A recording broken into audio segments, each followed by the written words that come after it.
ఓం మహాగణాధిపతయే నమః. ఓం గురుభ్యో నమః. ఓం శ్రీమాత్రే నమః.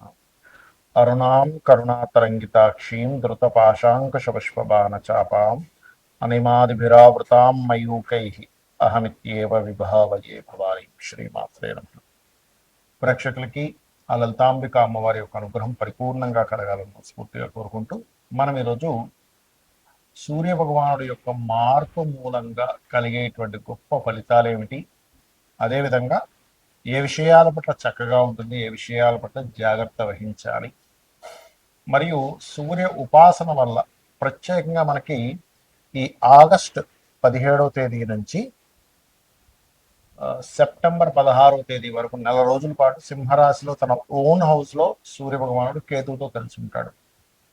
జనరల్గా ప్రతి సంవత్సరం సూర్యుడు ఆ తేదీలో వస్తున్నప్పటికీ కేతువుతో కలిసి వచ్చి ఉన్నప్పుడు మీరు చేసే ఉపాసనలో ఒక తారాస్థాయికి చేరుకునేటువంటి స్థితి ఉంటుంది. కాబట్టి మీరు ఈ నెల రోజుల పాటు ఏం చేయాలనేది కూడా నేను మీకు ఎండింగ్లో చెప్తాను. ఎందుకంటే సూర్య భగవానుడి కీర్తికి, ప్రమోషన్స్కి, సంతానానికి, ఆరోగ్యానికి, వీటన్నిటికీ కారకుడు. కాబట్టి ఈ ఉపాసన వల్ల మీ అందరికీ కూడా బాగుంటుంది. అయితే ఈ విషయాలు చెప్తుంది నేనైనప్పటికీ కూడా చెప్పిస్తుంది మాత్రం సాక్షాత్ లలిత అమ్మవారిగా భావిస్తూ ఒక్కొక్క రాశి గురించి మనం తెలుసుకుందాం. కన్యా లగ్నము, కన్యా రాశి. కన్యవారికి కనుక చూసుకున్నట్లయితే ఇక్కడ లగ్నం తెలిస్తే లగ్నం హ్యాపీగా చూసుకుంటే, లేనివారు రాశి చూసుకోవచ్చు, ఏమి కన్ఫ్యూజన్ లేదు. మీకు ఇక్కడ కుజుడు లగ్నంలో ఉన్నందుకు, 12వ స్థానంలో రవి ఉన్నందుకు కొంచెం రాజకీయ సంబంధించిన విషయంలో కొన్ని త్యాగాలు అనుకోండి, కొన్ని విషయాలు వదిలేయాల్సిన పరిస్థితి కానివ్వండి జరుగుతూ ఉంటాయి. కాకపోతే 12వ అధిపతి 12వ స్థానంలో ఉండడం కూడా ఒక రకంగా విదేశీ యోగాన్ని ఇస్తుంది. విదేశాలకి వెళ్ళేటువంటి విషయాల్లో కొన్ని ఆటంకాలు కూడా జరుగుతాయి కేతు వల్ల, బట్ డోంట్ వరీ. కాకపోతే ఇక్కడ కొన్ని సేవా సంస్థలు, కొన్ని సేవలు చేయడం ద్వారా పేరు ప్రఖ్యాతులు కూడా వస్తాయి. సేవా స్థానంలో ఉన్నప్పుడు సేవలు చేస్తే వస్తాయండి పేరు ప్రఖ్యాతులు. ప్రతిసారి ప్రతి దీంట్లో ఒక్కొక్క దానికి ఒక్కొక్క లగ్నానికి ఒక పరంగా వస్తూ ఉంటుంది. అలాగే మరొకటి ఏంటంటే ప్రాపర్టీస్ కొనుక్కోవడము, తండ్రి గారి ఆస్తి సంబంధించిన విషయంలో లేదా తాతగారి ఆస్తికి సంబంధించిన విషయంలో ఏవైతే కొన్ని ఘర్షణలు, గొడవలు ఉన్నాయో అవి కొంత క్లియర్ అవ్వడానికి మీకు 12వ స్థానంలో ఉండేటువంటి సూర్య భగవానుడి యొక్క అనుగ్రహం పరిపూర్ణంగా ఉంది.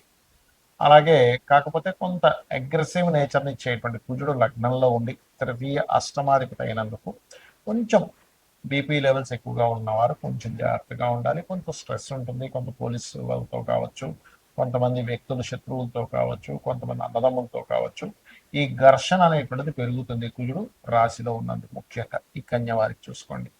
అయితే ఈ సమయంలో వారి నుంచి ఇబ్బంది కలగకుండా ఉండాలంటే కాస్త కందులు దానంగా ఇవ్వండి, గొలవలు, గోధుమలు ఇస్తే మరింత బాగుంటుంది.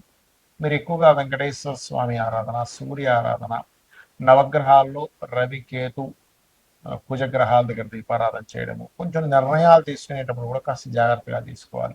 ఎందుకంటే న్యాచురల్ 5th లార్డ్ లగ్నం నుంచి 12th హౌస్లో పడ్డాడు. కాబట్టి ఈ నిర్ణయాల విషయంలో తొందరపాటు పడి అగ్రెసివ్గా నిర్ణయం అసలు తీసుకోకూడదు, గుర్తుపెట్టుకోండి. అలాగే 5, 6 అధిపతి కూడా అయ్యాడు. కాబట్టి అప్పులు ఇవ్వడం, తీసుకునే విషయంలో, అప్పులు ఇవ్వడం కానీ తీసుకునే విషయాల్లో కానీ కాస్త జాగ్రత్తగా ఉండండి. అన్ని విధాలు బాగుంటుంది. ఈ నెల రోజుల పాటు ఆగస్టు 15 నుంచి సెప్టెంబర్ 16వ తేదీ వరకు ఉన్నటువంటి సూర్యుడు న్యాచురల్గా 5th హౌస్లోకి ఎంటర్ అయినప్పుడు మనకి చెప్తూ ఉంటారు శాస్త్రాల్లో, సూర్యుడు నమస్కార ప్రియుడు అని. సాక్షాత్ సూర్యుల్లోనే అందరూ ఉన్నారని చెప్తుంది శాస్త్రం. అంటే ఎవరెవరు ఉన్నారు?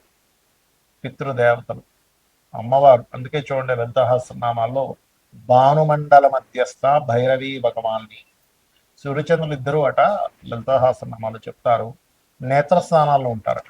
అంటే మనం అనుకుంటాం మనం ఎవరికి కనబడకుండా మనం చాలా చేయాల్సిన ఎవరు చూడట్లేదని. సూర్యచంద్రులు సాక్షులట. అలాగే చెవుల స్థానాల్లో ఉంటారట. అంటే తాటంక యుగలైపోత తపన ఉడుప మండల. అదేవిధంగా స్తనములుగా ఈ లోకాలని పాలించాలిగా. సూర్యచంద్రుల వల్లే వర్షాలు పడుతున్నాయి, ఔషధాలు అవుతున్నాయి, పంటలు పండుతున్నాయి అంటే. కాబట్టి ఏంటి, అమ్మవారు తన చూపు చేత సూర్యచంద్రులు యొక్క సూర్యచంద్రుల సంబంధంతో ఉంటుంది. అన్నిటినీ చూస్తూ ఉంటుంది, అన్నిటినీ వింటూ ఉంటుంది, అన్నిటినీ పాలిస్తూ ఉంటుంది అంటుంటారు. కాబట్టి మీరు సూర్యచంద్ర ఆరాధన ఈజ్ ఈక్వల్ టు అమ్మవారి ఆరాధన.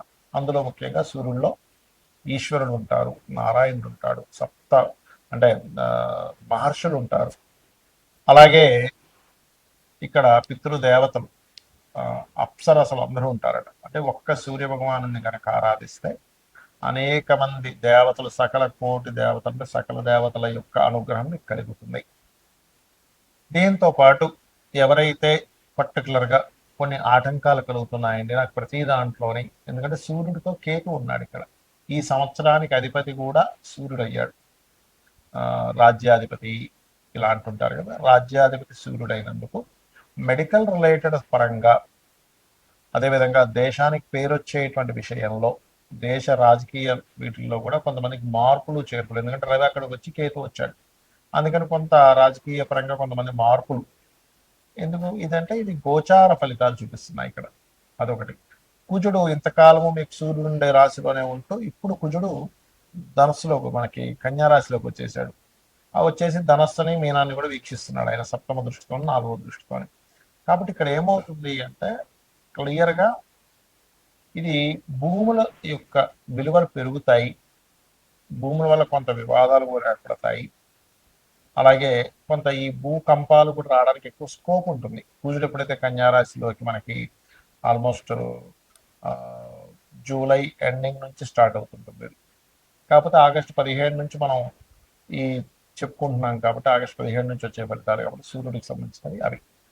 అయితే ఈ భూముల రేట్లు పెరగడం, ఈ రవి ఓన్ హౌస్లోకి వచ్చినందుకు దేశకాల మాన పరిస్థితుల్లో ఒక ఆరోగ్యానికి ఒక పెద్దపీట వేయడం, అలాగే ఇందాక నేను చెప్పినట్టుగా ఈ రాజకీయ మార్పులు కానివ్వండి, పేరు ప్రఖ్యాతలు రావడం కానివ్వండి, వీటన్నిటితో పాటు ప్రత్యేకంగా ఈ గురువు కూడా ఎగ్జాల్ట్ అవుతున్నాడు. అంటే రవికి అటు గురువు ఇటు కుజుడు వస్తున్నాడు గోచారం. అంటే గురువు ఎప్పుడైనా వెనకాతలు ఉన్నప్పుడు, అది కూడా కర్కాటక రాశిలో ఉండి రవి అక్కడ ఉన్నప్పుడు ఏమవుతుంది అంటే కొంచెం బంగారం ధరల విషయంలో కూడా కొంచెం పెరిగి, ఆ సూర్యుడు అక్కడ ఉన్నంత కాలము పెరిగి తర్వాత మళ్ళీ ఆగుతుంది ఉట్టి కేతు అక్కడ ఉన్నప్పుడు. సిల్వర్ కూడా పెరుగుతుంది అక్టోబర్ నవంబర్ డిసెంబర్ మాసాల్లో. మళ్ళీ నెక్స్ట్ ఇయర్ మే నుంచి ఇంకా బాగా పెరుగుతుంది సిల్వర్ రేట్ కూడా. సో ఇక్కడ ఏంటంటే ఇవి పెరగడము, అదేవిధంగా కుజుడు ప్రత్యేకంగా ఈ సంవత్సరానికి అధిపతి, సైన్యాధిపతి కుజుడైన మన బుధుడైనందుకు ఇక్కడ ఏమవుతుందంటే కుజుడు కన్యారాశిలోకి ఎంటర్ అయినందుకు దాదాపుగా ఒక 20 దేశాల నుంచి మన దేశానికి ఆయుధాలను సరఫరా చేయమని, ఇప్పుడు కాదు ఆల్మోస్ట్ మీకు మిథునంలోకి ఎంటర్ అయినప్పుడే ఇచ్చేస్తాడు. అంటే ఒక 3 నెలలకి 4 నెలల క్రితమే ఇచ్చేస్తాడు. ఇప్పుడు ఇంకొంచెం అది ఇంకా స్ట్రాంగ్గా రావడం, తద్వారా దేశం యొక్క ఆర్థిక వ్యవస్థ ఇంకాస్త బలపడడం అనేటువంటిది జరగనుంది. ఇక ఈ సూర్య ఉపాసన చేసేటువంటి ఈ 4 రోజుల పాటు తీసుకోవాల్సిన ముఖ్యమైన జాగ్రత్తలు ఏమిటంటే, మనం ఒకటి సిద్ధించాలి అంటే కొన్ని పాటించాలండి. ఎందుకు మనం జిమ్కి వెళ్తాము, జిమ్కి వెళ్ళినప్పుడు జిమ్ ట్రైనర్ ఏం చెప్తాడు, బాబు నువ్వు ఈ ఫుడ్స్ తిను, ఈ ఫుడ్స్ తినకు అని చెప్తాడు. ఒక ఆయుర్వేదం వాడుతున్నాము, నువ్వు పలానా ఐటమ్స్ పక్కకు పెట్టి, లేకపోతే షుగర్ రివర్సల్ ప్రోగ్రామ్ చేస్తున్నాము, ఇవి తినకండి ఇవి తినండి అని చెప్తున్నాం. అంటే అవేవో చెడ్డవను తినకూడని కాదు, మీరు చేసే డైట్కి అది కరెక్ట్ కాదని. అలాగే సూర్య ఉపాసన చేసేవారు ప్రత్యేకంగా వీలైనంత మట్టుకు నాన్ వెజిటేరియన్ని, మధుము మాంసము అంటారు, శ్రీ తైల మధుమాంసాన్ని త్వజతే, ఆదివారాలు స్త్రీని కలవకూడదు, మధుము మాంసం తీసుకోకూడదు, తలకి నూనె రాసుకోకూడదు అనేటువంటి నియమాన్ని ఖచ్చితంగా పాటించాలి. సూర్య అనుగ్రహం ఉంటుంది. సూర్య అనుగ్రహం కనుక మీకు పరిపూర్ణంగా వచ్చింది అంటే ఒక్కసారి మీరు సూర్యుడి ముందు ఇలా నమస్కరించుకొని మీ క్వశ్చన్ అడిగితే మీ చెవుల్లో అతని యొక్క ఆన్సర్ వినిపిస్తుంది స్పష్టంగా. అది ఎవరికైనా, నాకు మీకు అందరికీ వినిపిస్తుంది. అలాగే ఆరోగ్యానికి ఆరోగ్యం ఉంటుంది, పేరుకి పేరు. చాలా మంది చూడండి, ఏమిటోనండి పేరు రావట్లేదు, మా ఆఫీస్లో నా క్రెడిట్ అంతా పక్కలు కొట్టేస్తున్నారంట. అలా కాకుండా మీ పేరుకి పేరు వస్తుంది. అలా అదేవిధంగా పితృదేవతల అనుగ్రహం కలుగుతుంది. మరియు రాజకీయ పరంగా కూడా చక్కటి స్టేజ్కి వెళ్ళడం జరుగుతుంది. కాబట్టి చేయండి, అమ్మవారి అనుగ్రహాన్ని పరిపూర్ణంగా పొందుతారని మనస్ఫూర్తి కోరుకుంటూ శ్రీమాత్రే నమః.